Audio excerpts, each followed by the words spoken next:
ఇక్కడ ఎట్లా ఉందండి పరిస్థితి సింపుల్గా నేను చంద్రబాబు నాయుడు గారు ఏదైతే చేసిండో ఆయన గురించి ఒక విషయము నేను ఇక్కడ చూపించాలి. ఆల్రెడీ నేను దీని మీద చూపించిన ఒకసారి. ఇది ఎంఓయూ అండి, చంద్రబాబు నాయుడు గారు ఆంధ్రప్రదేశ్ సైన్స్ ఎంఓయూ. ఏంటి డేటా సెంటర్కి అని చెప్పేసి లాస్ట్ టైం కూడా నేను ఇది చూపించినా లేదో నాకు గుర్తులేదు. ఇది డేటా సెంటర్ చంద్రబాబు నాయుడు గారు చేసినటువంటిది. ఎంత అంది? 70,000 కోట్లు అంతే కదా. 70,000 డేటా సెంటర్ అని చెప్పేసి మీరు చేశారు కదా ఎంఓయూ. మరి ఇందులో ఏమన్నా అందిందా చంద్రబాబు నాయుడు గారికి? ఒకటి. రెండో విషయం సార్, ఇక్కడ ఒక నాయకుడు టీడీపీ పార్టీ నుంచి ఒక నాయకుడు బయలుదేరి ఆయన ఒక విషయం మాట్లాడిండు, చాలా మంచి. ఈయన ఎవరో అందరికి తెలుసు, నేను ఆ డీటెయిల్లోకి వెళ్ళను. కాకపోతే ఏం చెప్పిండు అన్నదే ఇంపార్టెంట్. ఓకే, ఆయన చెప్పింది కూడా ప్రజలు వినాలా? సరే వినిపించండి. ఏం చేద్దాం, వినిపించండి. ఏదో చూపిస్తున్నారు.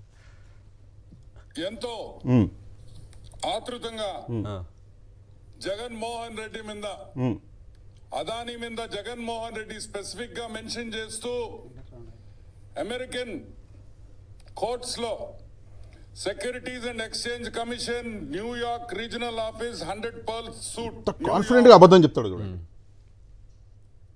Securities exchange commission versus Gautam Adani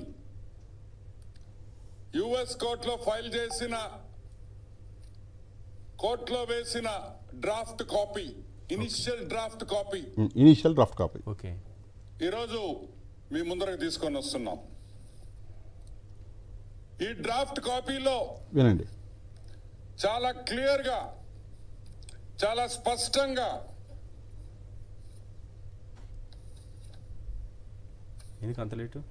Jaganmohan Reddy పేరు,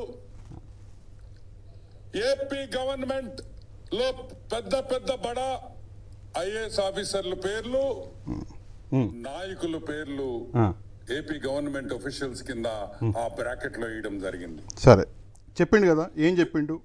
జగన్మోహన్ రెడ్డి గారి పేరు, ఏపీ ఆఫీషియల్స్ పేరు. ఇది ఆ డ్రాఫ్ట్ కాపీ అండి, 54 పేజీల డ్రాఫ్ట్ కాపీ. ఇది మొత్తం ఎత్తికినా సార్, నేనేమన్నా తప్పు చదివినా ఏంటని చెప్పేసి నేను ఎత్తికిన 54 పేజీలు మొత్తం ఎత్తికిన.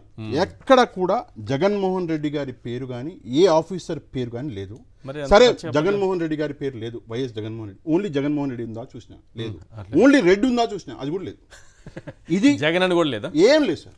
ఇది ఈ కాన్ఫిడెన్స్ అండి. ఎట్లా మాట్లాడిండు అంటే ఈయనకి విషయ పరిజ్ఞానం ఉండదు, ఆయనకు అవగాహన ఉండదు. ఎవడో ఏదో రాసిస్తాడు పేపర్లో, అది ముందర పెట్టుకొని ఎంతో కాన్ఫిడెంట్గా మాట్లాడేసాడు. ఎంత దారుణం అంటే దీన్ని నమ్మే వాళ్ళు కూడా ఉన్నారు ప్రజలు. అతను చదువు ఉంటాడు. అది ఏంటి సార్ ఇక్కడ మీరు చూపించారు కదా కోర్టులో? లేదు సార్, నేను చెప్పిన కదా, ఎవరో రాసిస్తారు. ఆయన చదివిండా అంటే చదవడు, అంత టైం ఆడు ఉంటుంది సార్, బిజీ మనిషి. ఎవరో రాసిచ్చారు. నేను ఒకటే విషయం చెప్తున్నా, దీన్ని నమ్మే వాళ్ళు కూడా ఉన్నారు. నేను ఇందాక ఒక విషయం చెప్పిన, నమ్మే వాళ్ళు ఉన్నారు సార్. ప్రజలు అమాయకులు, మరీ అంత అమాయకులు, చాలా అమాయకులు సార్, చాలా అమాయకులు. ఏమో సార్, ఎంత ఘోరమ పరిస్థితి అంటే మీకు దీంట్లో ఇదంతా వద్దు సార్, ఈ డాక్యుమెంట్ వద్దు, ఈ డాక్యుమెంట్ వద్దు, ఇదంతా వద్దు. నేను మీకు ఒక ఎగ్జాంపుల్ చూపిస్తా ఇందులో ఎంత పెద్దదో. ఇది ఈ రోజు న్యూస్ సార్. ఇది ఒక్కసారి జూమ్ చేయండి అన్న, నేను తర్వాత చదువుతా. ఇది ఈ రోజు న్యూస్, జూమ్ చేయండి ఒక్కసారి. ఓకే, ఓకేనా? ఓకే, ఇది ఈ రోజు న్యూస్. ఏంటి న్యూస్ అంటే, సిల్ స్కామ్ కేసులో చంద్రబాబు బెయిల్ రద్దు చేయాలని గతంలో సిఐడి దాఖలు చేసిన పిటిషన్పై సుప్రీంకోర్టులో ఇవాళ విచారణ జరిగింది. ప్రభుత్వం తరఫున ముకుల్ రోహత్గి. సరే, ముకుల్ రోహత్గి ఎవరు రాయరు? చంద్రబాబు నాయుడు గారు. ఈయన ఏమంటున్నాడు స్కిల్ స్కామ్ గురించి?